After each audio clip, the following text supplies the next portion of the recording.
नमस्ते दोस्तों, मैं पप्पू शर्मा कोडिंग शर्मा के इस चैनल पर आपका स्वागत करता हूं।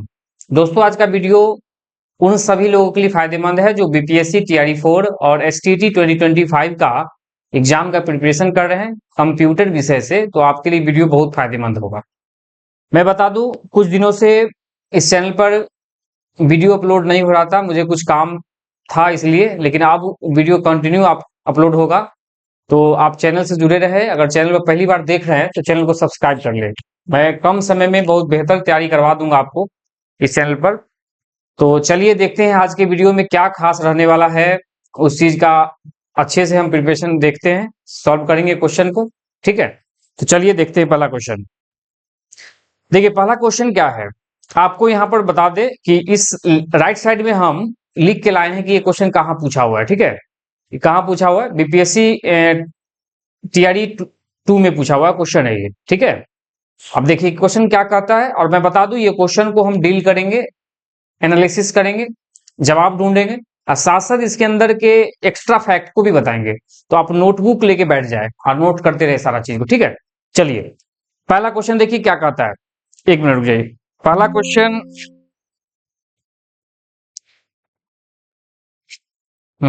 चल देखिए पहला क्वेश्चन क्या कहता है, which concept of C plus plus is use to reuse of written code. अच्छा देखिए, रीयूज रीयूज का मतलब हो गया कि पुनः यूज करना, मतलब जो चीज पहले से बना है उसको वापस हम यूज कर लेना रीयूज कहलाता है। ठीक है, तो यहां पर कहता है कि इन सारे में से किसमें रीयूजेबिलिटी का कॉन्सेप्ट होता है। रीयूज को हम रीयूजेबिलिटी भी बोल सकते हैं, इसमें आता है।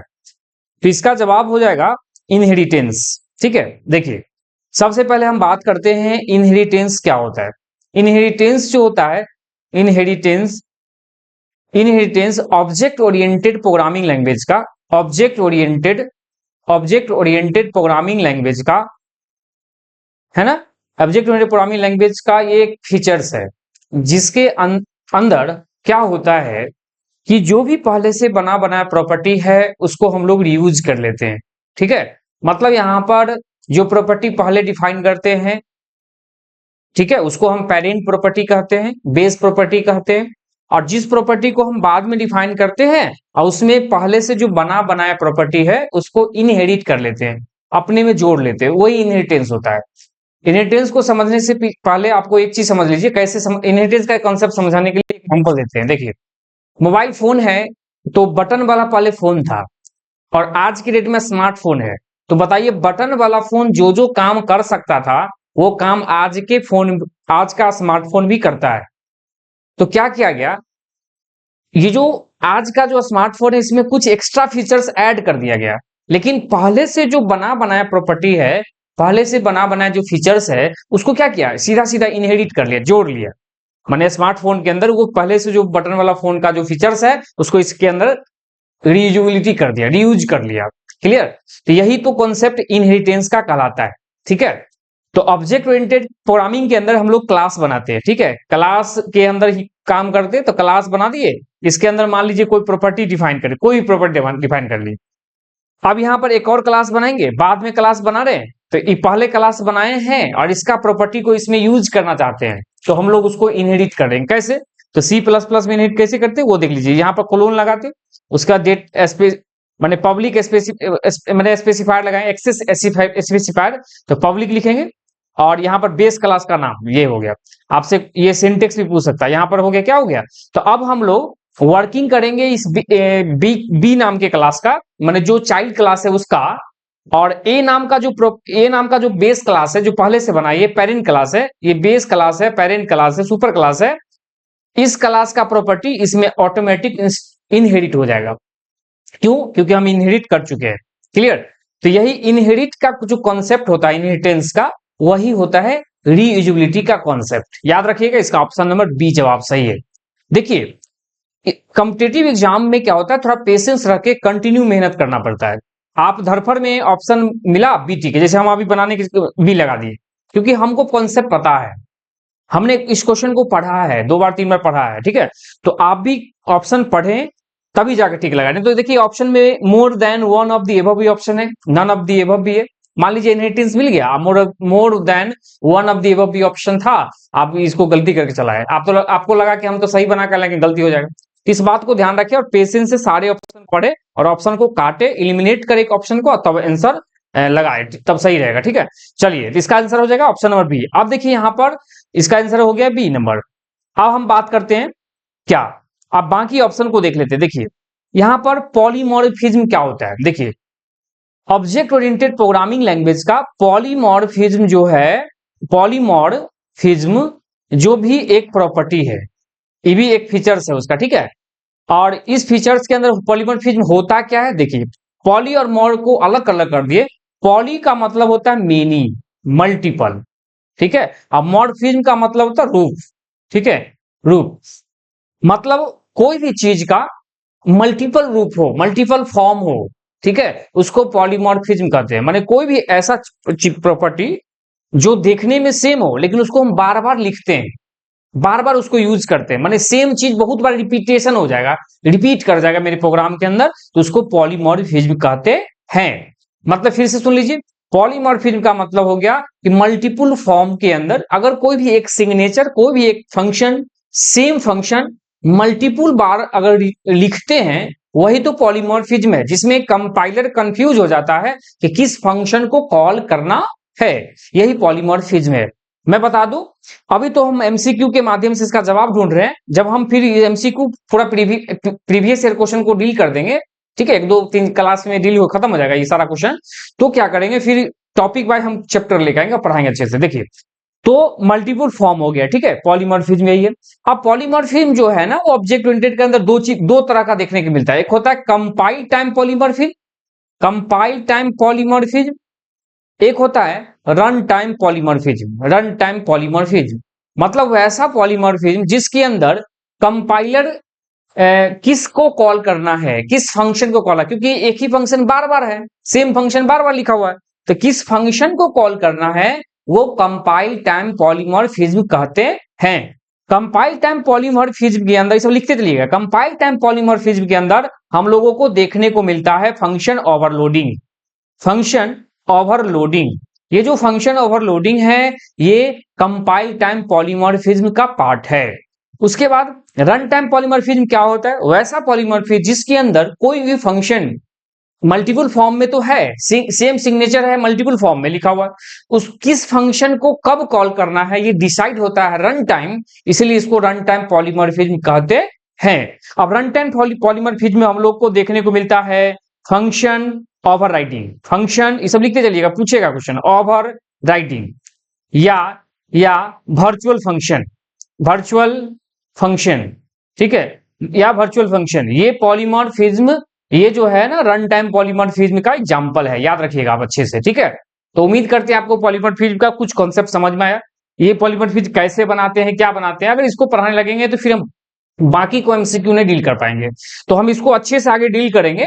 एक हम चैप्टर मैंने बाय पढ़ा देंगे कि C++ पॉलीमॉर्फिज्म का वीडियो बना देंगे, छोटा सा वीडियो रहेगा, पॉलीमॉर्फिज्म उसमें खत्म कर देंगे, किसी वीडियो के अंदर मतलब लाएंगे और उसके अंदर इनहेरिटेंस खत्म कर देंगे, इसी तरह, ठीक है। तो अभी फिलहाल समझ लीजिए पॉलीमॉर्फिज्म क्या बता दी, चलिए तो उम्मीद करते हैं समझ गए। अब इनकैप्सुलेशन क्या होता है, इनकैप्सुलेशन का मतलब कैप्सुलेट, कैप्सूल, जैसे कैप्सूल देखे हुए कैप्सूल होता है इस टाइप का, उसके अंदर क्या होता है, दवा जो है इसके अंदर छुपा होता है, हाइड होता है, इसके अंदर दवा जो है वो छुपा होता है, माने हाइड होना।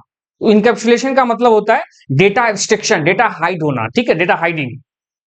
मतलब C++ का भी एक ये इनकैप्सुलेशन एक फीचर्स है। और एक बात समझ लीजिए, C++ के अंदर ऑब्जेक्ट ओरिएंटेड प्रोग्रामिंग लैंग्वेज है, इसके अंदर कोई भी काम करते हैं हम लोग क्लास के थ्रू करते हैं, तो क्लास के अंदर, क्लास एक ब्लॉक होता है, इसके अंदर हम लोग फंक्शन और डेटा मेंबर, फंक्शन और डेटा मेंबर को हम लोग जो डिफाइन करते हैं वो बाय डिफॉल्ट इनकैप्सुलेट होता है, वो बाय डिफॉल्ट इनकैप्सुलेट होता है, डेटा वो हाइड होता है, उसको जब तक हम पब्लिक स्पेसिफाई नहीं करते हैं तब तक वो बाहर शो नहीं होता है, ठीक है, यही इनकैप्सुलेशन कहलाता है। और क्लास का कॉन्सेप्ट आने से इनकैप्सुलेट डेटा जो है इनकैप्सुलेट हो गया, क्लियर।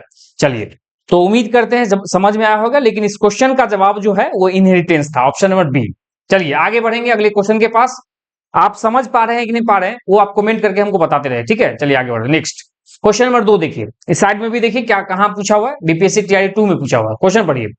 कहता है और dash topology uses a single connection to connect all devices together. अच्छा, मतलब सिंगल कनेक्शन है, सिंगल कनेक्शन है जिसमें सारा डिवाइस एक साथ कनेक्टेड है।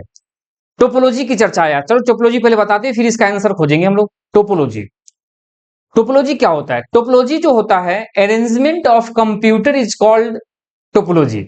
इन अ नेटवर्क, अगर हम इसका डेफिनेशन लिखें, in a network, in a network arrangement, arrangement of all computer is called topology, is called topology. माने नेटवर्क के अंदर हम लोग जो कंप्यूटर की अरेंज करेंगे वो टोपोलॉजी कहलाता है। ठीक है, मतलब अगर बहुत सारा कंप्यूटर एक साथ लैब में लगा दिए, कहीं पर लैब बना दिए और उसके अंदर ढेर सारा कंप्यूटर को एक नेटवर्क के माध्यम से हम जोड़ के रखना चाहते हैं, तो वहां पर टोपोलॉजी हम लोग को बनाना पड़ता है। जैसे यहाँ आपको ये टोपोलॉजी देखने को मिलेगा बैंक में, आप ऑनलाइन एग्जाम देते होइएगा वहां देखने को मिलेगा, क्योंकि वहां ढेर सारा कंप्यूटर होता है और सारे कंप्यूटर एक दूसरे से कनेक्टेड होता है और हर एक कंप्यूटर दूसरे को डेटा शेयर कर सकता है। देखिए ऑनलाइन एग्जाम में क्या होता है, एक ही क्वेश्चन सारे कंप्यूटर में दिखाता है, तो वो कैसे होता है? वो नेटवर्क के ही माध्यम से वहां पर एक लोकल नेटवर्क बन गया और वहां पर जो कंप्यूटर है उसको एक टोपोलॉजी के माध्यम से इसको अरेंज किया, और ढेर सारा टोपोलॉजी देखने को मिलता है। ठीक है, जैसे आपको टोपोलॉजी देखने को मिला, बस topology, star topology, mesh topology, ring topology, ring topology. ठीक है, उसके बाद मेश टोपोलॉजी, बस टोपोलॉजी, रिंग टोपोलॉजी, उसके बाद स्टार हो गया, बस हो गया, मेश हो गया, हाइब्रिड हुई टोपोलॉजी होता है, मेश रिंग सब हो गया। चल देखिए, अब यहाँ पर बस टोपोलॉजी क्या होता है? बस टोपोलॉजी वैसा टोपोलॉजी जिसमें एक सिंगल वायर लगा दिया जाता है और उसमें कंप्यूटर को कनेक्टेड किया जाता है। मतलब एक सेंटर, एक बीच में हम लोग एक वायर को हम लगा देते हैं, सारे कंप्यूटर को उसमें हम क्या कर देते हैं, अटैच कर देते हैं, जोड़ देते हैं। तो ये इस तरह का टोपोलॉजी जब आपको देखने को मिलता है तो वो बस टोपोलॉजी है। ठीक है, तो अभी देखिए बस टोपोलॉजी है, इसका मतलब ये हुआ कि आपको इस क्वेश्चन का जवाब देख लीजिए क्या है। इस क्वेश्चन का आंसर क्या हो जाएगा? Dash topology uses a single connection. देखिए एक सिंगल कनेक्शन है और उसमें सब डिवाइस एक दूसरे से कनेक्टेड है, तो उसका आंसर हो जाएगा बस टोपोलॉजी। ऑप्शन में देखिए टोपोलॉजी बहुत होता है, लेकिन अब जो ऑप्शन में उसको हम डील करके निकलते हैं, नहीं तो बहुत सारा फैक्ट बताना पड़ जाएगा एक साथ, तो फिर दिक्कत हो जाएगा। हम टोपोलॉजी पर वीडियो भी लेके आएंगे, दिखाएंगे सेपरेट वीडियो। देखिए स्टार टोपोलॉजी का मतलब होता है एक सेंट्रलाइज्ड हब होता है और उसके अंदर सारे कंप्यूटर को उससे कनेक्टेड कर दिया। जैसे मान लीजिए एक सेंट्रलाइज हब है ये, और इससे हम क्या कर दिए, मल्टीपुल कंप्यूटर को कनेक्टेड कर दिए, इससे मल्टीपुल कंप्यूटर इससे कनेक्टेड है। तो इस तरह का जो अरेंजमेंट अगर देखने को आपको मिलता है तो ये आपको स्टार टोपोलॉजी का है, और ये बहुत ज्यादा फेमस है और ज्यादातर इसका इसी टोपोलॉजी का यूज लैब में देखने को मिलता है। क्लियर, ये स्टार टोपोलॉजी है। रिंग टोपोलॉजी क्या होता है? वैसा टोपोलॉजी जिसके अंदर सारा कंप्यूटर एक रिंग के फॉर्म में उसको हम अरेंज करते हैं, मतलब एक तार रिंग के फॉर्म में डाल दिए और सारे कंप्यूटर को वहां पर हम बैठा दिए और इससे डेटा को आदान प्रदान हुआ, डेटा शेयर हुआ एक दूसरे से। इसमें फायदा भी, हर एक टोपोलॉजी का अपना फायदा है और नुकसान भी है, एडवांटेज डिसएडवांटेज भी है। जैसे इसमें देखिए, इस रिंग टोपोलॉजी का क्या एडवांटेज होगा, रिंग टोपोलॉजी का क्या एडवांटेज होगा? एडवांटेज है कि अगर इसके यहाँ डेटा शेयर करना चाहेगा नियरेस्ट वाला तो चल जाएगा, लेकिन इसमें दिक्कत क्या है कि अगर यहाँ से कहीं फॉल्ट कर गया कोई तार तो डेटा जो भेज रहे थे वो काम नहीं करेगा, क्योंकि एक दूसरे जुड़ा हुआ है। स्टार्ट में क्या घटा है, अगर ये सेंट्रलाइज हब खराब हो गया तो सारा कंप्यूटर काम करना बंद कर देगा। इसमें भी घटा क्या है कि अगर ये तार खराब हो गया, बीच वाला तार खराब हो गया, सिंगल तार गड़बड़ हो गया, तो सारे कंप्यूटर काम करना बंद हो जाएंगे। और लेकिन देखिए फायदा क्या है, अगर ये कंप्यूटर खराब है इसके वजह से बाकी कंप्यूटर को इफेक्ट नहीं पड़ेगा। इसमें भी क्या है, अगर एक कंप्यूटर खराब होगा उसमें बाकी पे इफेक्ट नहीं पड़ेगा। क्लियर है? तो इस तरह का सारा टोपोलॉजी है और इसका आंसर हो जाएगा ऑप्शन नंबर बी। उम्मीद करते हैं आप समझ पा रहे होंगे। आगे बढ़ते हैं, क्वेश्चन नंबर 3 देखिए, ये भी बीपीएससी टीआरई 2 में पूछा हुआ क्वेश्चन। पढ़िए क्या कहता है, और dash is used to connect networking devices that are in a very close geographic area such as a floor of building। मतलब देखिए नेटवर्क का कुछ टाइप है। ठीक है, नेटवर्क को जो हम लोग बनाते हैं, जो नेटवर्क है उसका कुछ टाइप देखने को मिलता है। ठीक है, नेटवर्क का टाइप में देखने को मिलता है, वो आपको सबसे पहले अगर बात करें पैन, PAN, उसके बाद होता है लैन। ठीक है, तीन आगे बोलते हैं मैन और वैन। ये क्या है, पैन, लैन, मैन, वैन, ये सब लिखते चलिएगा। पैन का मतलब हो गया personal area network, personal area network माने वैसा नेटवर्क जो अपना पर्सनल है, खुद का है, वो पर्सनल एरिया नेटवर्क होता है। अब पर्सनल एरिया नेटवर्क को हम लोग समझ सकते हैं ब्लूटूथ, जो मोबाइल के अंदर ब्लूटूथ खोलते हैं दूसरे के मोबाइल में कनेक्ट कर लेते हैं ब्लूटूथ, वो पर्सनल एरिया नेटवर्क का एग्जांपल है। हॉटस्पॉट, हम अपना हॉटस्पॉट खोले और दूसरे को वाईफाई से कनेक्ट कर लेते हैं, मैं दूसरा वाईफाई खोला और मेरा हॉटस्पॉट कनेक्ट कर लिया, तो ये एक तरह का पर्सनल नेटवर्क है, अपना है, हम नेटवर्क बनाए और हम बाकी कंप्यूटर को या मोबाइल को हम जोड़ लिए, ये पर्सनल नेटवर्क के अंदर आता है। आइए, लैन जो है लोकल एरिया नेटवर्क है, लोकल एरिया नेटवर्क। ये नेटवर्क क्या होता है कि एक जो लैब के अंदर एक बिल्डिंग है, एक फ्लोर है, उसके अंदर जितने कंप्यूटर लगा हुआ है सबको आपस में एक नेटवर्क के माध्यम से जोड़ दिए और एक लोकल बना नेटवर्क वहां का, उस क्षेत्र का, फील्ड का, तो वो लोकल एरिया नेटवर्क कहलाता है। तो देखिए यहाँ पर वही क्वेश्चन है कि जो ज्योग्राफिक एरिया सच एज एक फ्लोर और बिल्डिंग, माने एक बिल्डिंग के अंदर जो नेटवर्क एक फॉर्म करेंगे वो लोकल एरिया नेटवर्क हो जाएगा, लैन हो जाएगा। उम्मीद करते हैं इसका जवाब समझ में आ गया होगा, लैन होगा। मैन भी समझ लीजिए आया। मैन जो होता है मेट्रोपोलिटन एरिया नेटवर्क होता है, मेट्रोपोलिटन एरिया नेटवर्क। ये मेट्रोपोलिटन एरिया नेटवर्क क्या होता है कि एक शहर के अंदर जितने भी मतलब ब्रांचेज हैं, अगर मान लीजिए एक एसबीआई का बैंक है तो उस बैंक का अपना एक लोकल एरिया नेटवर्क होगा, लेकिन उस ब्रांच का ढेर सारा ब्रांच होगा उस शहर के अंदर, तो सारे शहर उसी शहर के अंदर जितने भी ब्रांच होंगे सब आपस में जुड़ना चाहेंगे एक दूसरे से, तो वहां पर वो मैन नेटवर्क फॉर्म करेंगे। माने मैन नेटवर्क का रेंज होता है एक शहर या एक से ज्यादा शहर हो सकते हैं, एक दो शहर हो सकते हैं, तो वहां पर मैन नेटवर्क बनता है, मेट्रोपोलिटन एरिया नेटवर्क कहलाता है।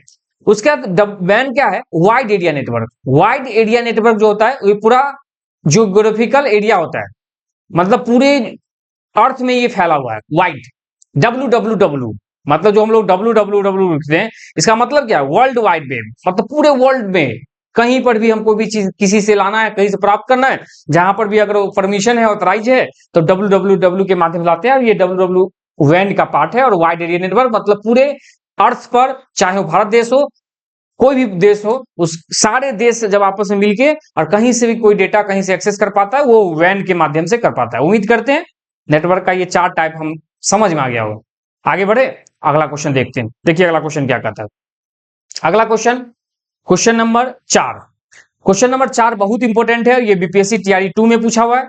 ठीक है, क्वेश्चन क्या कहता है, इन computer network what is the size of IP address in IPv4। अच्छा, आईपी का मतलब क्या होता है, इंटरनेट प्रोटोकॉल। इंटरनेट प्रोटोकॉल,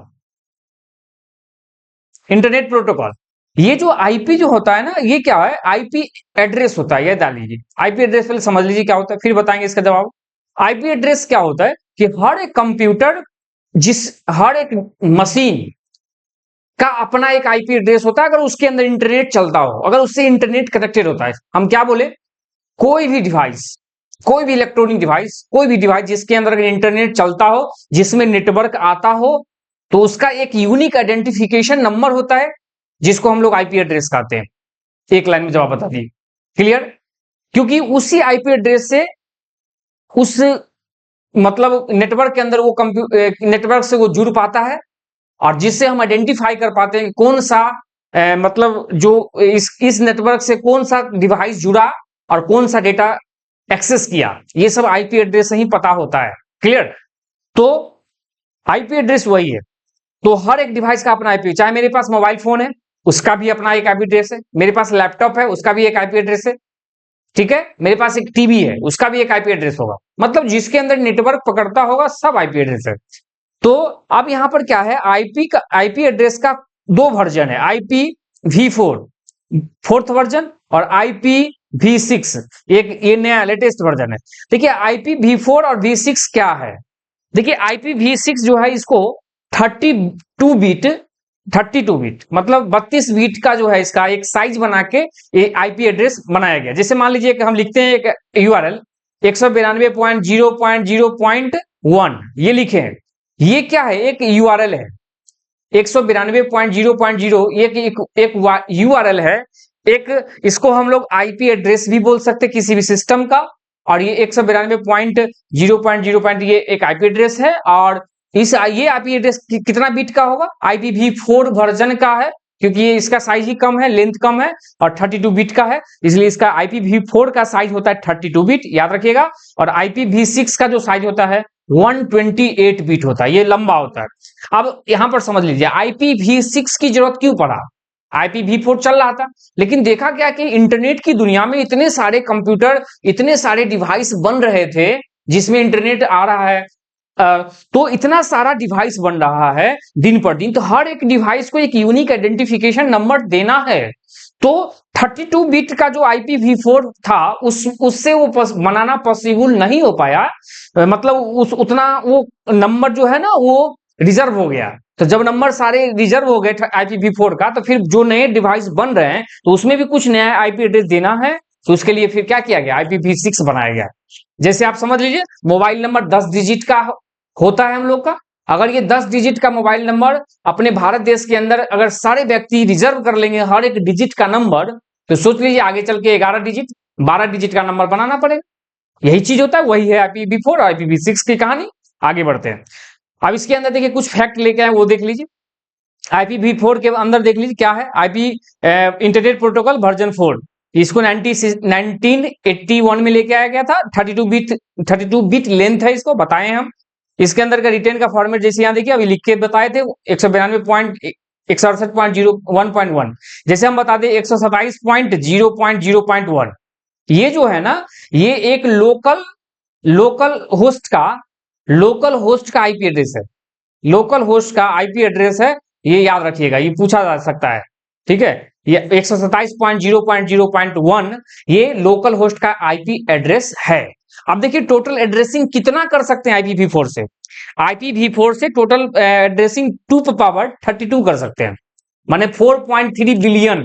आप बताइए 4.2 बिलियन से ज्यादा अगर कंप्यूटर हो जाएगा, 4.2 बिलियन से ज्यादा कंप्यूटर हो जाएगा, तो फिर क्या होगा, ये सारे नंबर रिजर्व हो गए। तो जब रिजर्व हो गए तो फिर इस दूसरे वर्जन की जरूरत पड़ी और वहां पर IPv4 की लाया गया। ठीक है, और इस तरह से IPv6 आया। आप देखिए IPv6 आया जो वर्जन 6 है, और 1998 में इसको लाया गया था। 128 बिट लेंथ है, याद रखिएगा, उसका 32 बिट था, इसका 128 बिट, स्वाभाविक बहुत ज्यादा, दुगुना से भी ज्यादा है, चरगुना है भैया ये।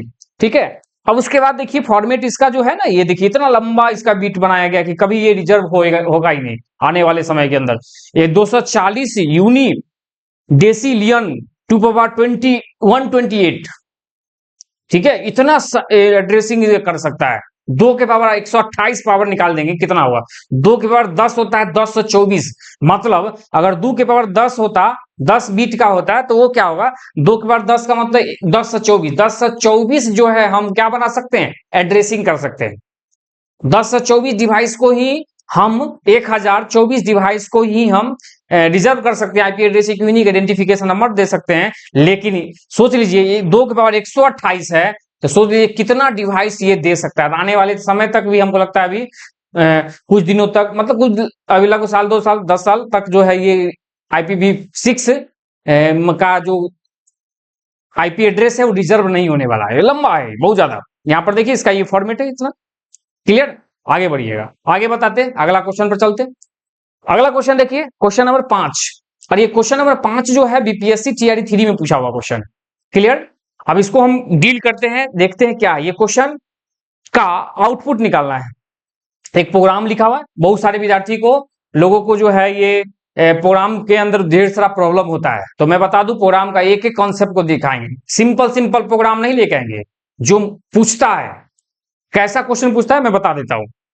प्रोग्राम के अंदर ज्यादातर कॉम्प्लिकेटेड क्वेश्चन पूछता है, पॉइंटर को एरे में डाल देगा, स्ट्रक्चर को एरे में डाल देगा, उससे क्वेश्चन पूछा जाएगा। ठीक है, तो इन सारे क्वेश्चन का जवाब आप लेके आएंगे अच्छे से, एकदम हार्ड क्वेश्चन जो एग्जाम के पॉइंट ऑफ व्यू से पूछा जाता है, उसी क्वेश्चन का हम आउटपुट सीखेंगे अच्छे से। चलिए इस क्वेश्चन का जवाब ढूंढते हैं। देखिए अच्छे से देखिए, हैश इंक्लूड stdio.h, हम लिखते चलते, ये क्या है एक तरह का, आप ही प्रोग्राम को पहले वीडियो रोक के लिख लीजिएगा और फिर इसमें हम जो बात बता रहे हैं वो लिखिए, तब समझ में आएगा। ये क्या है, हेडर फाइल है। ठीक है, हेडर फाइल क्या होता है, एक प्री प्रोसेसर होता है जिसको हम लोग टॉप पर डिफाइन करते हैं, ये मेन फंक्शन से भी पहले डिफाइन होता है। अब यहां देखिए ये क्या है, मेन फंक्शन है, ये क्या है, मेन फंक्शन है, मेन फंक्शन है, याद रखिएगा। और यहीं से प्रोग्राम मेरा स्टार्ट होता है। ये क्या है, INT मेन ब्रैकेट कि आर्गुमेंट में कुछ नहीं है, तो ब्रैकेट के अंदर जो भी चीज लिखेंगे आर्गुमेंट होगा, और मेन जो है फंक्शन का नेम है, और इंट जो है रिटर्न टाइप है। यहां पर इस फंक्शन का जो रिटर्न टाइप है इंटीजर है। अगर इंट लिखे हैं तो आगे चल के रिटर्न किए होंगे जीरो, माने एक इंटीजर वैल्यू को रिटर्न करना मस्ट हो गया, करना पड़ेगा। चलिए आगे बढ़िए। अब यहां पर क्या है, स्टार्ट हुआ प्रोग्राम, यहां पर क्या हुआ, वेरिएबल डिक्लेयर हुआ, मतलब i बराबर 5, j बराबर 10, मतलब एक i नाम का वेरिएबल बनाया, उसमें 5 डाल दिया। फिर उसी तरह j नाम का वेरिएबल बनाया, 10 डाल दिया। एक k नाम का वेरिएबल बनाया, 15 डाल दिया। इसका एक एड्रेस होगा, मान लीजिए 1001, 1005, 1005, मान लीजिए आगे 1000, एक रुक जाइए, 1000 मान लीजिए 16, इस तरह दे दिया, तो ये बना दिया। तो अब क्या होगा आगे, ये क्या है, एड्रेस है, जो भी वेरिएबल बनेंगे ये वेरिएबल है, आईएनटी लिखे हुए डेटा टाइप है, और आई वेरिएबल है, जे वेरिएबल है, के वेरिएबल है, और उस सारे वेरिएबल में वैल्यू डाला हुआ है। ये सारा वेरिएबल हमारे मेमोरी में जाके, रैम में जाके बनता है। आगे आइए, प्रिंटफ फंक्शन है। अब प्रिंटफ और ये दो प्रिंटफ लिखे हैं, ये प्रिंटफ के बारे में समझ लीजिए। प्रिंटफ जो है ना, ये प्रिंटफ जो है ना, ये फंक्शन है, ये सी प्रोग्रामिंग के अंदर आउटपुट करने के लिए फंक्शन है। ये सी प्रोग्रामिंग के अंदर हम लोग को आउटपुट दिखाना हो तो हम लोग जो है प्रिंटफ फंक्शन का यूज करते हैं। आइए, अब यहां पर क्या लिखा है, साइज ऑफ, आप समझ लीजिए साइज ऑफ क्या है। साइज ऑफ जो है ना, एक कीवर्ड है, एक फंक्शन है। पहले फंक्शन समझेंगे इसको, साइज ऑफ एक फंक्शन है, ठीक है, एक फंक्शन है। कैसे समझेंगे फंक्शन है, तो इसके आगे स्मॉल ब्रैकेट मिलेगा तो फंक्शन है। अब इसके साइज ऑफ क्या करता है कि इसके अंदर जो भी चीज लिखते हैं उसका ये साइज बताता है। चाहे उसके अंदर डेटा टाइप डाल देंगे उसका साइज बताएगा, कोई वेरिएबल डाल देंगे, वेरिएबल का जो डेटा टाइप होगा उसका साइज बता देगा।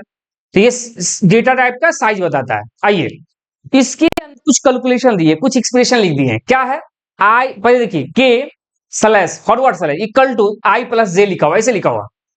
तो क्या करेगा, आई और जे का वैल्यू को जोड़ेगा। पहले देखिए, फॉरवर्ड स्लैश, एक मिनट रुकिए, सारे मिटाते हैं तब समझ में आएगा, अच्छे से बताते हैं। आप अगर ऑपरेटर पढ़े होइएगा, अगर नहीं पढ़े होंगे तो चैनल पर जाइए, और जावा के अंदर ऑपरेटर हम बहुत अच्छे समझाए हैं। आप जावा का प्लेलिस्ट सर्च कीजिए, कोर जावा इन हिंदी 2025, उसके अंदर आपको ऑपरेटर को बहुत अच्छे समझाए हैं, आपको समझ में आ जाएगा। ठीक है, आप ऑपरेटर जरूर देख लीजिए वीडियो। आइए, ऑपरेटर के अंदर, ऑपरेटर क्या होता है, मतलब जो ऑपरेट करने की काम करता है प्रोग्राम को। ऑपरेटर बहुत सारा टाइप का, उसके अंदर जो है कुछ ऑपरेटर आपको देखने को मिलेगा। असाइनमेंट ऑपरेटर, मतलब इस तरह का, forward slash equal to, plus equal to, minus equal to, into equal to, ये सब ऑपरेटर देखने को आपको मिलेगा। इसको हम लोग, इस सारे ऑपरेटर को हम लोग असाइनमेंट ऑपरेटर कहते हैं। असाइनमेंट ऑपरेटर वैसा ऑपरेटर जो असाइन करता है वैल्यू, असाइन करने का काम करता है, किसी भी वेरिएबल के अंदर जो वैल्यू को रखने का काम करता है, ये सारा ऑपरेटर। अब समझ लीजिए ये क्या है, ये क्या करेगा। अच्छा, क्या हो रहा है, रुक जाइए। ये ऑपरेटर क्या करेगा, ये ऑपरेटर क्या करेगा, सो देख लीजिए। ये ऑपरेटर मतलब फॉरवर्ड स्लैश इक्वल टू क्या करेगा, ये कोई भी वैल्यू को पहले डिवाइड करेगा, डिवाइड करने के बाद जो वेरिएबल में जो रिजल्ट आएगा उसको फिर वापस रख देगा। मतलब अगर हम लिखे हैं x में 5 दे दिए हैं, और देख लीजिए x बराबर x forward slash equal to 2, अगर ऐसे लिख दिए हैं तो क्या होगा बताइए। x में 5 है, ई क्या करेगा, x के वैल्यू को लेके डिवाइड करेगा 2 से, माने x में 5 से भाग लगाएंगे, 2 से लगाएंगे तो 2 4, रिमाइंडर 1 बचेगा, और ये फॉरवर्ड स्लैश कोसेंट देता है। तो कोसेंट को क्या आया वैल्यू, 2 आया। ये 2 को उठाएगा फिर वापस x में रख देगा, माने x में 5 हट के 2 चला जाएगा। ठीक है, 5 हट के 2 उसके अंदर चला जाएगा। आइए, यहां पर क्या होगा, देखिए i प्लस जे, आई और जे का वैल्यू को जोड़ेगा, पहले जोड़ लेगा अच्छे से। तो i में देखिए 5 है और j में 10 है, 5 10 15 हुआ, और यहां से माने 15 आया। फिर क्या करेगा, k का वैल्यू को 15 से जोड़ेगा, तो k में वैल्यू कितना है, 15 जोड़ेगा नहीं, k का वैल्यू कितना है 15, और डिवाइड का सिंबल है ये वाला सिंबल डिवाइड का। तो क्या करेगा, 15 में 15 जोड़ देगा, माने 15 में 15 जोड़ेगा नहीं, 15 में 15 से भाग लगा देगा, और जो भी वैल्यू आएगा उसको k में वापस रख देगा। तो ये कितना आएगा, k का वैल्यू, k का वैल्यू 1 आ जाएगा। k का वैल्यू 1 जैसा ही आया यहाँ पर, तो आप बताइए 1 जो है कि इंटीजर, के टाइप देख लीजिए, इंटीजर क्या है, इंटीजर, और इंटीजर का जो साइज होता है कितना बाइट होता है, ठीक है, इंटीजर का जो साइज होगा वो साइज यहाँ पर रिटर्न करेगा, ठीक है। तो इंटीजर का साइज जो है आपको, अगर सी प्रोग्रामिंग है तो 2 बाइट देखने को मिलता है, ठीक है। और फ्लोट है तो वहां पर आपको आगे प्रोग्रामिंग, लेकिन यहाँ पर जो है ना 4 बाइट का स्पेस देगा, ये 4 बाइट 4 देगा, यहाँ से 4 रिटर्न करेगा आपको एक्चुअल में इंटीजर जो है ना, इंटीजर का छोटा रूप होता है बिट, उसके बाद उससे होता है शॉर्ट, 1 बाइट का शॉर्ट होता है, बिट 2 बाइट का होता है, इंटीजर 4 बाइट का होता है, याद रखिएगा, 2 बाइट नहीं 4 बाइट याद रखिएगा।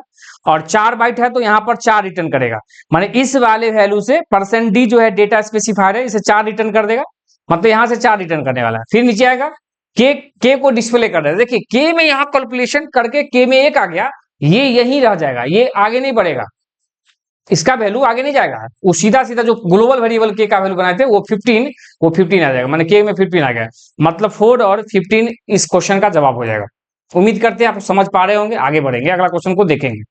आइए ये क्वेश्चन देखिए, स्टेट में पूछा हुआ क्वेश्चन है, क्या कहता है, जावा का एक प्रोग्राम बना हुआ है, इसके अंदर आउटपुट देखेंगे क्या है। देखिए क्या कहता है, what will be the output of the following Java program, ये जावा का प्रोग्राम लिखा हुआ है, इसका आप आउटपुट बता दीजिए और इसको समझते चलिए कैसे होगा। देखिए सबसे पहले एक क्लास बनाया सम ऑफ एरे नाम का, उस क्लास पब्लिक क्लास बना हुआ है, उसके अंदर एक मेन फंक्शन बनाया गया है पब्लिक स्टैटिक वॉइड मेन। क्या होता है, मैंने इसका वीडियो भी जो कोर जावा का जो सीरीज स्टार्ट किया उसमें बताया अच्छे से, ठीक है, यहाँ पर होगा। उसके बाद एक एरे नाम का ARR नाम का एक एरे वेरिएबल बनाया है और उसके अंदर 1 2 3 4 से इनिशियलाइज किया, ये इनिशियलाइज होता है, याद रखिएगा। तो क्या करें, इंटरनली जाएगा और इस तरह से 4 को बॉक्स बनाएगा, 0 1 2 3 इंडेक्स रखेगा, ARR नाम रख देगा और इसके अंदर 1 2 3 4 ये जो वैल्यू आया है उसको उसमें पुट कर देगा, जो जिससे वो इनिशियलाइज कर रहा है। यहाँ क्या है, सम में 0, मतलब एक वेरिएबल बनाएगा सम, उसमें 0 डाल देगा। आइए अब नीचे आएगा, एक आई नाम का वेरिएबल बनाएगा, आइए यहाँ पर आई लिख देते हैं, आई में क्या दे दिया है, 0 दे दिया। यहाँ चेक करेगा 0 आई छोटा है एरे के लेंथ से, मैंने एरे का जो लेंथ है, कितना लेंथ है, 4 लेंथ है, तो एरे का लेंथ 4 है, तो 4 से 0 छोटा है, स्वाभाविक है कंडीशन ट्रू। तो कंडीशन ट्रू, देखिए लूप है, याद रखिएगा लूप 3 तरह का होता है, फॉर नहीं वाइल डू वाइल फॉर, याद रखिएगा। तो यहाँ पर लूप रिपीटेशन का काम करता है, तो यहाँ पहले क्या करेगा, 0 छोटा है 0 से, नहीं 0 छोटा है लेंथ से, लेंथ कितना 4 है, तो एरे का लेंथ है, एरे जो है उसका लेंथ कितना 1 2 3 4 को दिख रहा है, 4 लेंथ होगा, तो 0 छोटा है 4 से, कंडीशन ट्रू, नीचे आएगा सम बराबर सम प्लस एरे के ए के आई, एरे के ए के आई इंडेक्स को बताता है ये वाला, तो एक आई में कितना 0 है, तो एरे के 0 में 1 है, 1 को उठा के रख देगा, सम में जोड़ देगा, सम में कितना 0 है, तो 0 + 1 मतलब 1 दे देगा, सम में रख दिया है 1। फिर लूप है, रिपीट करेगा, आई का वैल्यू बढ़ के हो जाएगा 2, 1 0 से बढ़ के 1 हो जाएगा। फिर छोटा है, देखो 1 छोटा है एरे के लेंथ से, एरे का लेंथ कितना 4 है, 4 1 से छोटा है, 1 4 से छोटा है, कंडीशन ट्रू, नीचे आएगा सम प्लस एरे के आई है, आई क्या है 1, आई में देखिए 1 है, एरे के 1 पर कितना कौन वैल्यू है 2 है, और सम में कितना है 1 है, तो 1 + 2 कितना होगा 3, 3 को उठा के सम में रख देगा, लूप है तो रिपीट करेगा फिर से, फिर आई का वैल्यू बढ़ के कितना हो जाएगा 2 हो जाएगा, तो 2 छोटा है 3 4 से, कंडीशन ट्रू, नीचे आएगा सम प्लस एरे के ए के आई पर कितना है, ए के 2 पर 3 है, तो 3 + सम 3 2 5 हो जाएगा, अब 5 को उठा के सम रख देगा, लूप है रिपीट करेगा फिर से, तो आई का वैल्यू बढ़ के हो गया 3 छोटा है 4 से, 3 छोटा है 4 से, कंडीशन ट्रू, नीचे आएगा सम में कितना 5 है, 5 जो है प्लस एरे के आई में कितना 3 पर कितना 4 है, तो 5 + 4 9 हो जाएगा, 9 को रख देगा इस सम में, लूप है रिपीट करेगा, और रिपीट करेगा तो फिर क्या होगा, यहाँ पर आई का वैल्यू बढ़ के कितना हो जाएगा 4 हो जाएगा, तो चेक करेगा 4 छोटा है 4 से, बताइए 4 छोटा होगा 4 से, कंडीशन फॉल्स कर गया, जैसे ही कंडीशन फॉल्स कर गया लूप रिपीट नहीं करेगा, लूप से बाहर निकल जाएगा, और लूप से बाहर हम आउटपुट करने के लिख दिए system dot out println sum of all elements, पहले ये आउटपुट लिखेगा, ये आउटपुट देगा, जो जैसे लिखे हैं सम ऑफ ऑल दी एलिमेंट्स, ठीक है, ऑफ, हम ऐसे एरे ARRY, ये देखिए 2 लाइन में नहीं देगा, वो एक लाइन में देगा, हम इधर जगह नहीं है इसलिए हम नीचे लिख रहे हैं। उसके बाद क्या होगा, इस तरह से देगा, उसके बाद क्या प्लस सम में क्या आ गया, सम में देखिए कितना 9 माने 9, यही इस क्वेश्चन का जवाब होगा, यही आउटपुट आएगा। उम्मीद करते हैं ये क्वेश्चन को हम टेस्ट किए हैं और आपको समझ गए होंगे, समझ पा रहे होंगे, अच्छे से मैं आगे बढ़ूंगा और अगला क्वेश्चन को डील करूंगा। चलिए क्लियर है, आगे बढ़िए। अगला क्वेश्चन देखिए, क्वेश्चन नंबर 7, ये बीपीएससी टीआरई 3 में पूछा हुआ, बीपीएससी टीआरई 3 में ये पूछा हुआ क्वेश्चन है, आप यहां देख सकते हैं। कहता है एक और गेट है। चलिए गेट का सवाल आया तो गेट, लॉजिक गेट को समझते हैं। लॉजिक गेट जो होता है ना, वो बेसिक 3 गेट होता है। बेसिक गेट आप समझ लीजिए, बेसिक गेट 3 को देखने को मिलता है। सबसे पहले एंड, एंड में इस तरह का गेट होगा और इसमें हम लोग क्या करते हैं, ए और बी दो अगर इनपुट है तो ए इंटू बी इसका आउटपुट आता है। क्लियर। और गेट में होता क्या है, दोनों कंडीशन ट्रू होगा, मतलब इसमें सिर्फ एक लाइन लिख देते हैं, both condition are true, both condition are true, result true, result true, otherwise false, otherwise false, याद रखिएगा। माने अगर दोनों कंडीशन ट्रू होगा, माने ट्रू का मतलब देखिए 1 0 और 1, 0 को फॉल्स बोलते हैं और 1 को ट्रू बोलते हैं। मान लीजिए ये 1 1 हो गया, दोनों ट्रू, तो रिजल्ट क्या आ जाएगा, ट्रू हो जाएगा। मान लीजिए कि ये 0 दे दिया, ये 1 है, तो रिजल्ट फॉल्स आ जाएगा। एको को कंडीशन फॉल्स किया तो रिजल्ट फॉल्स, दोनों फॉल्स फिर भी रिजल्ट फॉल्स, और दोनों ट्रू तभी ट्रू होगा। ये एंड गेट की कॉन्सेप्ट है। आगे आइए, और गेट की चर्चा करते हैं। और गेट से पहले नॉट गेट बताते हैं, और में तो आंसर ही लगाने के। नॉट गेट क्या होता है, ये क्या है, रिवर्सिबल गेट है। अगर कंडीशन ट्रू होगा तो फॉल्स करेगा, फॉल्स है तो ट्रू करेगा। इस तरह से देखिए, एक ही इनपुट होगा और इसका आउटपुट होगा ए के रेक्रिक, मतलब नॉट। अगर ये ट्रू होता है तो रिजल्ट फॉल्स देगा, फॉल्स होता है तो रिजल्ट ट्रू देगा। अगर रिजल्ट ट्रू होता है तो रिजल्ट क्या देगा, फॉल्स देगा। मतलब ठीक उल्टा करेगा ये गेट। उम्मीद करते हैं आप समझ गए होंगे, समझ पा रहे होंगे। अब हमको और गेट की चर्चा करेंगे और इसका आंसर निकालेंगे। देखिए पहले और गेट समझ लीजिए। और गेट क्या होता है, और गेट क्या होता है, देखिए इसके अंदर क्या है। और गेट पहले बना देते हैं। देखिए इस तरह का ये आपको और गेट देखने को मिलता है। इसमें अगर दो इनपुट है तो आउटपुट के रूप में हमको ए प्लस बी मिलेगा, ठीक है। और ये और गेट के सिंबल भी याद रखिएगा। और गेट में क्या है कि अगर at least one condition is true, one condition is true, result true, result true, बात खत्म। Otherwise false, otherwise false. देखिए कम से कम अगर एक को कंडीशन ट्रू हो जाएगा तो रिजल्ट ट्रू देगा। कम से कम एक भी कंडीशन ट्रू होगा तो रिजल्ट ट्रू देगा। और दोनों ट्रू हो गया तब भी ट्रू। कम से कम माने अधिक से अधिक दोनों ट्रू हो सकता है तो रिजल्ट ट्रू देगा।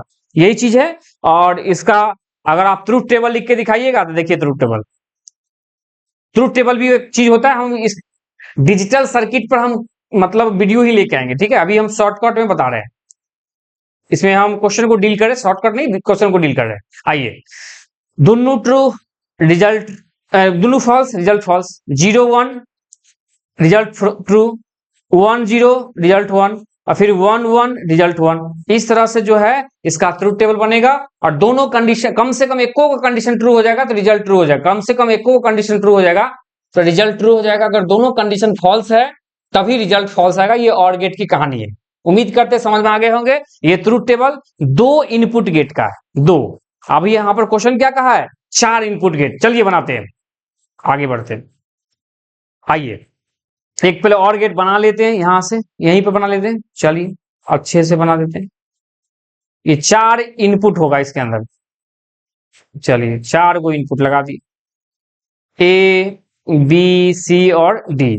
यहां पर क्या हो जाएगा, आउटपुट में क्या आएगा, A plus B plus C plus D आएगा, ये आउटपुट आएगा। अब इस 4 को अगर इनपुट गेट है तो उसका कितना ट्रूथ टेबल के अंदर उसका वर्ड होगा, ये पूछा जा रहा है। आइए तो यहां पर हम आएंगे और देखिए क्या करेंगे, ट्रूथ टेबल बनाएंगे इसका पहले। तो पहले ए के लिए, एक मिनट, इतना छोटा सा जगह में नहीं होगा तो हम उस साइड बना लेते हैं। चलिए मिटा देते हैं इसका फिलहाल यहां से। ए देखिए, बी सी डी, और फाइनल रिजल्ट भी देख लेते हैं, A plus B plus C plus D. ये क्या है, रिजल्ट है, ठीक है, याद रखिएगा। और ये जो 4 को लिखे हैं ये इनपुट है, इनपुट है, ठीक है। आइए देखिए पर 0 0 0 0 सब false, result false. 0 0 0 1 result 1, 0 0 1 0 result true, 0 0 1 0 1 1 result 1 हो जाएगा। 0 0 अच्छा यहाँ पर देखो 0 0 0 रिजल्ट 1 हो जाएगा। 0 1 0 1 0 पर लिख लेते फिर हम देंगे। 0 1 1 0 0 1 उसके बाद 1 फिर 1। चलिए ठीक है, नीचे बढ़िए देखिए आगे। उसके बाद क्या है? 1 0 0 0 1 0 0 1 1 0 1 0 फिर आइए नीचे 1 0। यहाँ पर आ जाएंगे तो क्या लिखेंगे बताइए? यहाँ पर लिखेंगे 1 1। आइए अब यहाँ पर इसका आउटपुट हो जाएगा, तो आउटपुट देखिए सब में तो कहीं ना कहीं ट्रू ही है, तो रिजल्ट ट्रू ही होगा, ट्रू दे देते हैं। इधर आइए, अब बाकी जो जगह नीचे नहीं है हम इधर लिखते हैं, इस साइड लिखते हैं। तो 1 1 0 0 रिजल्ट में आ जाएगा 1। फिर क्या 1 1 0 1 1 1 1 0, ठीक है, यहाँ भी 1 यहाँ भी 1 आ जाएगा। फिर लास्ट में आ जाएगा 1 1 1 1 और फिर क्या होगा? इसका आउटपुट 1 आ जाएगा। तो देखिए इतना इनपुट हो गया, कितना हुआ सो देख लीजिए, यही पूछा जा रहा है आपको, आपसे यही पूछा जा रहा है। इसका जवाब देख लीजिए, 1 2 3 4 5 6 7 8 9 10 11 12 13 14 15 16, तो टोटल 4 अगर इनपुट है तो उसका 16 हो जाएगा, याद रखिएगा। यही इस क्वेश्चन का जवाब है। उम्मीद करते हैं ट्रुथ टेबल समझ में आया होगा अच्छे से। आगे बढ़िए, अगला क्वेश्चन पर चलते हैं। क्वेश्चन नंबर 8 देखिए, बीपीएससी टीआरई 3 में पूछा हुआ, कहता है which of the following data structure store elements in a non linear relationship.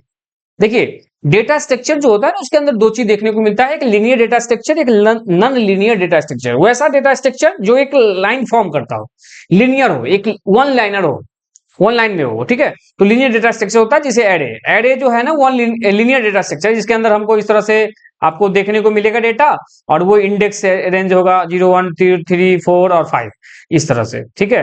ये तो ये लीनियर डेटा स्ट्रक्चर कहलाता है। स्टैक ये भी लीनियर डेटा स्ट्रक्चर है, आपको इस तरह से ढेर दिखेगा किसी चीज का, अगर इस तरह से हम अरेंजमेंट करेंगे तो ये क्या है? Linear data structure. क्यू ये भी लीनियर डेटा स्ट्रक्चर है, आपको क्यू अगर देखने को मिलेगा, पंक्ति जो है इस तरह से है, और रियर फ्रंट हो गया, यहां से हम लोग फ्रंट होता है ये, और ये होता है रियर, ठीक है।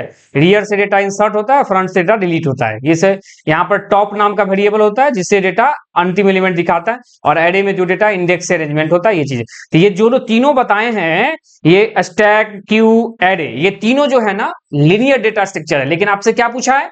Non linear. नॉन लीनियर में क्या क्या आता है वो देख लीजिए। नॉन लीनियर में आता है ग्राफ, ट्री, ठीक है, ये सब जो दोनों चीज है ये आपको नॉन लीनियर डेटा स्ट्रक्चर का पार्ट है, और ये ऑप्शन में है नहीं, इसलिए नॉन ऑफ दी एबव इसका आंसर है ऑप्शन नंबर ई। उम्मीद करते समझ गए होंगे। आगे बढ़ते हैं, अगला क्वेश्चन, क्वेश्चन नंबर 9 देखिए, और ये क्वेश्चन नंबर 9 बीपीएससी टीआरई 3 में पूछा हुआ है। बहुत फेमस क्वेश्चन, बहुत अच्छा क्वेश्चन, इसको अभी वीडियो में बने रहिए, देखिए कितना इसका जवाब अच्छे से बताते हैं आपको। देखिए क्या कहता है, the pre order reversal of a binary tree, binary search tree is 15 10, मैंने क्या क्या दिया वैल्यू वो लिख लेते हैं। 15 है, 10 है, 12 है, 11 है, 20 है, 18 है, 16 है और 19, ये चीज दिया। इसके बारे में एक बात बोला है, ये सब प्री ऑर्डर है, प्री ऑर्डर, प्री ऑर्डर ट्रिवर्सल है। तो हमको ये बोला है कि इसको पोस्ट ऑर्डर ट्रिवर्सल में आंसर बताइए। ये सारे ऑप्शन में से पोस्ट ऑर्डर कौन सा होगा, इसका से बताने के लिए कहा है। तो कैसे बनेगा देखिए, आप दो चीज होता है याद रखिएगा, प्री ऑर्डर और पोस्ट ऑर्डर। प्री ऑर्डर का जो लॉजिक होता है, रूल होता है, रूल याद रखिए। प्री ऑर्डर का जो रूल होता है, रूट, उसके बाद लेफ्ट लेते हैं, उसके बाद राइट लेते हैं। अभी क्या लिख रहे हैं आप लिखते चलिए, समझ में आ जाएगा। उसी तरह पोस्ट ऑर्डर में क्या होता है, पोस्ट ऑर्डर में क्या होता है, ठीक है, पोस्ट ऑर्डर में होता है लेफ्ट, राइट और रूट होता है। ठीक है, ये दो रूल होता है, रूल याद रखिएगा। माने प्री ऑर्डर में पहले रूट होगा, फिर लेफ्ट होगा, फिर राइट होगा। पोस्ट ऑर्डर में क्या बोला, पहले लेफ्ट होगा, फिर राइट होगा, फिर रूट होगा। ये चीज रूल है, आप रूल याद रखिएगा। आप देखिए क्वेश्चन कैसे बनता है वो अभी बताते हैं। देखिए इसको मिटाते हैं तब समझ में आएगा। चलिए आइए, उम्मीद करते लिख ली होइएगा क्योंकि मिट गया है ये, नहीं तो वीडियो पीछे कर लीजिए, बैक करके आप देख लीजिए। आइए, एक बात मुझे याद आया, बताते हैं कि आप वीडियो को 2x पर मत देखिए। अगर स्पीड बढ़ा बढ़ा कर देख रहे हैं ना तो आप पढ़ाई के साथ मजाक कर रहे हैं। अगर मैं 1 घंटा का वीडियो अपलोड कर रहा हूं ना, तब 1 घंटा समय दे। ऐसा नहीं कि मेरा वाचिंग मिनट बढ़ जाएगा, ऐसा नहीं। आप अगर चीज को समझ समझ के पढ़ेंगे तभी समझ में आएगा, नहीं तो आप 2x पर बढ़ा के करते रहिए। माने एक दिन में 10 गो वीडियो देख लीजिए, कुछ नहीं दिमाग में बैठेगा। ठीक है, ये मूवी नहीं चल रहा है, जितना मूवी हो उतना देख लेंगे। ये पढ़ाई है जिसको समझना पड़ता है, इसलिए एकदम जैसे वीडियो चलता है स्मूथली वैसे वीडियो देखिए। क्योंकि हम जब इस तरह मेहनत कर रहे हैं आपके लिए, तो आपको भी मेहनत करना पड़ेगा। और मैं जो सलाह दे रहा हूं वो सलाह जरूर माने। 2x पर देखते रहिए, मैंने स्पीड करके वीडियो को देखिए। स्वाभाविक है कि आप जरूर ऑब्जर्व करिए वीडियो के पढ़ने के बाद कि आपके दिमाग में कितना बात बैठा, ये ध्यान रखिएगा, कितना दिमाग में बात आया। ठीक है, इसलिए सलाह मानिए, 2x पर वीडियो मत देखिएगा। आइए देखिए क्वेश्चन कैसे बनेगा। प्री ऑर्डर है, इसका क्या बताए, पहले रूट बताए, फिर लेफ्ट बताए, फिर राइट बताए। चलिए शुरू करते हैं। 15 रूट होगा, 10 लेफ्ट होगा, 12 राइट होगा, इस तरह चलेगा। तो मतलब क्या हुआ, 15 के बारे में पता चल गया कि 15 एक रूट होगा। इस ट्री का अभी ट्री बनाएंगे, इसका BST बनाएंगे, binary search tree. Binary search tree बनाएंगे तो 15 तो क्या हो गया, रूट हो गया। आइए अब क्या है, आप जानते हैं बाइनरी सर्च ट्री में, BST में जानते हैं कि जो रूट से जो वैल्यू छोटा होता है, माने अगर रूट से वैल्यू जो छोटा होगा, माने लेस देन होगा, वो लेफ्ट में जाएगा। माने रूट से अगर छोटा वैल्यू है, छोटा वैल्यू होगा तो कहां जाएगा, लेफ्ट में जाएगा। अगर रूट से कोई वैल्यू बड़ा है तो वो राइट में जाएगा, ये याद रखिएगा। क्लियर है, चलिए आगे बढ़ते हैं, आगे बढ़िए। देखिए आइए, अब यहां पर मतलब 15 रूट पता चल गया, तो 15 छोटा कौन कौन है, देखिए 10 है, 12 है, 11 है, ये 3 वैल्यू है, ये कहां जाएगा, उस रूट के लेफ्ट में जाएगा। उसी तरह 20 है, 18 है, 16 है, 19 है, ये कहां जाएगा, राइट में जाएगा। मतलब इससे हमको रूट बना लेंगे। आइए तो फिलहाल हम इसको मिटाते ही वैल्यू पता चल गया हमको। आइए देखिए, बनाइए रूट। 15 से छोटा है, लेफ्ट में आएगा, 10 आ गया। और 12 जो है 15 से छोटा तो है लेकिन 10 से बड़ा है, तो 10 के राइट में जाएगा, हो गया। 11 के बारे में, 11 जो है 15 छोटा है, लेफ्ट में आएगा। और 10 से छोटा, 10 से बड़ा है, 10 से बड़ा है तो क्या होगा, राइट साइड में आएगा। और आप 12 से चेक करेगा, 12 से छोटा है तो लेफ्ट साइड में आएगा, मतलब यहाँ आ जाएगा। क्लियर है, उम्मीद कर रहे हैं बन गया। आगे आइए 20 के बारे में देखिए। 20 जो है क्या है, 15 से छोटा है, बड़ा है, राइट में जाएगा। हेलो देखिए राइट में आ गया। ठीक है, उसके बाद क्या है, 18। 18 जो है क्या है, 15 से बड़ा है और 20 से छोटा है तो लेफ्ट में आएगा, आ गया 18। 16 के बारे में देखिए, 20 से छोटा है और 18 से भी छोटा है तो लेफ्ट में आएगा, यहाँ आ गया लेफ्ट में ही, अभी 16 लेफ्ट में है। 19 के बारे में देखिए, 19 अगर देखिएगा तो 19 जो है 15 से बड़ा है, 20 से छोटा है, 20 से छोटा लेफ्ट में आएगा, 18 से बड़ा है तो राइट में जाएगा। माने इस तरह से ये ट्री फॉर्म हो जाएगा। और ये प्री ऑर्डर ट्रेवर्सल के लिए वैल्यू को पढ़ के हम ट्री फॉर्म किए, और जब ट्री फॉर्म कर दिए तो इसका पोस्ट ऑर्डर निकाल देंगे, आंसर हो जाएगा। देखिए पोस्ट ऑर्डर बता देते हैं, आप वीडियो में बने रहें, आपको एक एक डाउट क्लियर कर देंगे। ठीक है, पोस्ट ऑर्डर में आ जाइए। पोस्ट ऑर्डर में क्या रूल बताए थे अभी जस्ट, पहले लेफ्ट लिखते हैं, फिर रूट लिखते हैं, नहीं लेफ्ट के बाद राइट लिखते हैं, और तब लास्ट में रूट लिखते हैं, ये ना। आइए शुरू कर दिए, यहां से सबसे पहले लेफ्ट। यहां पर लेफ्ट में क्या है, 15 के लेफ्ट चलेंगे पहले, 10 इसके लेफ्ट में कुछ नहीं है, इधर आएंगे पहले, राइट सबसे नीचे लेफ्ट में देखिए 11, सबसे पहले 11 लिखा है, कॉमा, उसके लेफ्ट के बाद क्या लिखना है, राइट। क्या 11 जो है राइट में कोई है, इधर है राइट में कुछ नहीं है, तो मतलब 12 के राइट में, देखिए 12 के लेफ्ट में है 11 लिख दिए, लेकिन 12 के राइट में कोई वैल्यू नहीं है, छोड़ देंगे। अब जब लेफ्ट और राइट हो गया तो रूट लिखेंगे, तो उसके बाद 12 आ जाएगा, चलिए कॉमा, उसके ऊपर आएंगे। अब देखिए इसके लेफ्ट में 10 के लेफ्ट में कुछ नहीं है, बात खत्म। राइट में 12 लिख चुके हैं, अब जब लेफ्ट और राइट दोनों काम हो गया तो रूट लिखेंगे, 10 लिख दिए, कॉमा, उसी तरह आइए ऊपर। आप देखिए ये 15 रूट है, तो इसलिए जो अभी छोड़ चलेंगे, इधर आएंगे 16 के बारे में आएंगे, 16 लेफ्ट है लिखेंगे, राइट कितना है 19 है, लेफ्ट के बाद राइट है तब रूट 18 लिखेंगे, कॉमा, फिर क्या है, ये लेफ्ट का काम कर लिए, अब रूट का राइट में 20 के राइट में कुछ नहीं है, तो अब राइट नहीं है तो राइट का काम खत्म, रूट करेंगे तो 20 रूट हो गया, उसके बाद क्या है, खत्म हो गया, लास्ट में बच गया रूट 15, मेन रूट बच गया 15, यही है। तो यही इस क्वेश्चन का सॉरी जवाब हो गया। उम्मीद करते हैं समझ में आ गया। 11, 12, 10, 16, 19, 18, 20 और 15 पोस्ट ऑर्डर रिवर्सल जो पूछा था वही है। ऑप्शन देख लीजिए 11, 12, 10, 16, 19, 18, 20, 15 ऑप्शन नंबर बी है इस क्वेश्चन का जवाब होगा। उम्मीद करते हैं आप समझ गए होंगे। क्लियर है अच्छे से। अब इसको बनाने की कोशिश कीजिएगा। आप मान लीजिएगा थोड़ा सा इस पर एक प्रैक्टिस कीजिएगा। मान लीजिएगा इसको प्री ऑर्डर को पोस्ट ऑर्डर आप प्री ऑर्डर निकालना है, ये आप थोड़ा ट्राई कीजिएगा। और हम जो अभी बताए हैं क्वेश्चन नंबर 9 आपको समझ गए होंगे। आगे बढ़ते हैं, अगला क्वेश्चन देखिए। Which of the following is not a basic operation perform the data structure? Data structure में से कौन काम नहीं करता? देखिए डेटा स्ट्रक्चर डिलीशन का काम तो करता ही, इंसर्शन का काम करता ही, मतलब एरे में हम डेटा इनपुट इंसर्ट करेंगे, डिलीट कर सकते हैं। स्टैक में डेटा इंसर्ट करते हैं, उससे डेटा डिलीट करते हैं। लेकिन इनक्रिप्शन डिक्रिप्शन का जो पार्ट है ये सिक्योरिटी के अंदर होता है। इनक्रिप्ट करना, डेटा को हाइड करना। जैसे हम कोई पासवर्ड डालते हैं तो वो इनक्रिप्ट हो जाता है, मतलब स्टार के फॉर्म में देखते हैं पासवर्ड डालते हैं तो वहां पर स्टार स्टार स्टार दिखाता है, तो वो इनक्रिप्ट हो गया, डेटा वो छुप गया, वो सिक्योरिटी है। तो वो डेटा स्ट्रक्चर का पार्ट नहीं है, इसलिए इसका आंसर ऑप्शन नंबर ए हो जाएगा। और ये बीपीएससी टीआरई 3 में पूछा हुआ। आगे बढ़िए।